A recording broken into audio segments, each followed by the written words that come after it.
Now we start with EU. EU leaders from the Renew Europe group expressed their approval after the United States imposed sanctions on Russia's major oil companies, accusing Moscow of showing little commitment to ending the war in Ukraine.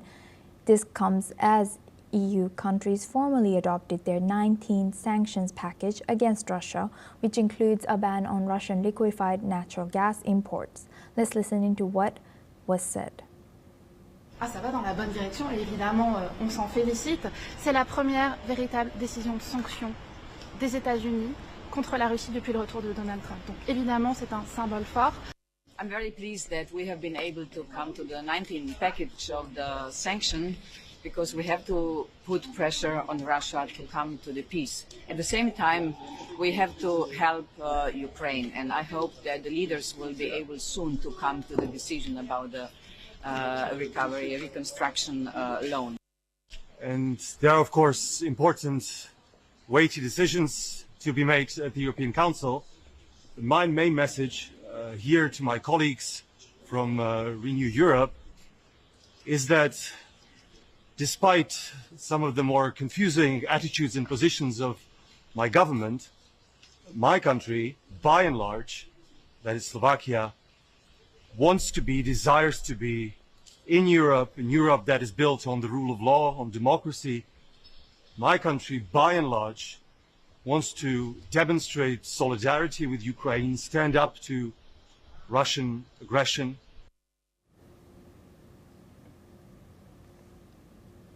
Now for this discussion, we're joined by Alison Mutler. She's a former AP Bureau Chief in Romania, joins us live from London. Thank you very much, Alison, for joining us again. Good to see you. Now looking at this, being 19 sanctions on Russia, do you think this will be effective as the countries want it to be, or this will just accelerate Moscow's isolation and risk destabilizing global energy markets? Well, the point of the sanctions announced by Donald Trump last night is to send a strong message to Vladimir Putin and the Kremlin that he is serious about wanting the ceasefire, which Russia so far has not committed to and doesn't want to commit to. It's the very reason why Donald Trump called off the meeting with Vladimir Putin in Budapest. So this is the first time that Donald Trump has actually announced sanctions, and they're serious sanctions. They're on Russia's two biggest oil companies and their subsidiaries. So this will really hit Russia's war efforts and its economy. And he is sending a message to Vladimir Putin: I didn't want to do this, but I'm having to do this because I want this war to be over and I want there to be a ceasefire. We haven't seen so far how Russia will react or has reacted, but that is the point of this message. Donald Trump doesn't want to put these sanctions on Russia, but he feels he has to because no progress has been made and any peace talks or settlement has been stalled for the moment. How do you analyze, building on that, how do you analyze U.S. and Russia relations now? Do you think there is still a chance that there could be a bilateral talk or trilateral summit soon? No. There was talk. It was just a proposal. It was reported everywhere. There would be talks in Budapest,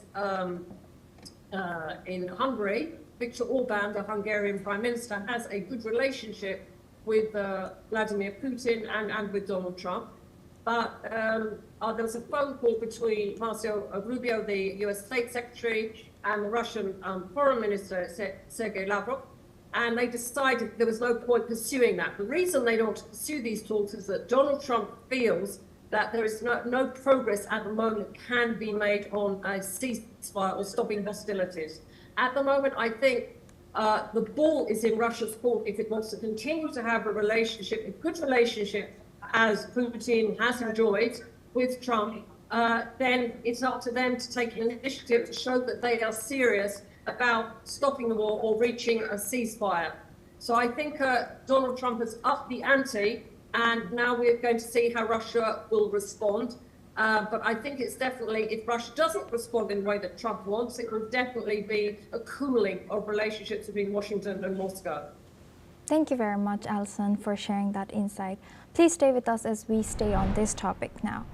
Russia has reported that the death toll from an explosion at a military plant near the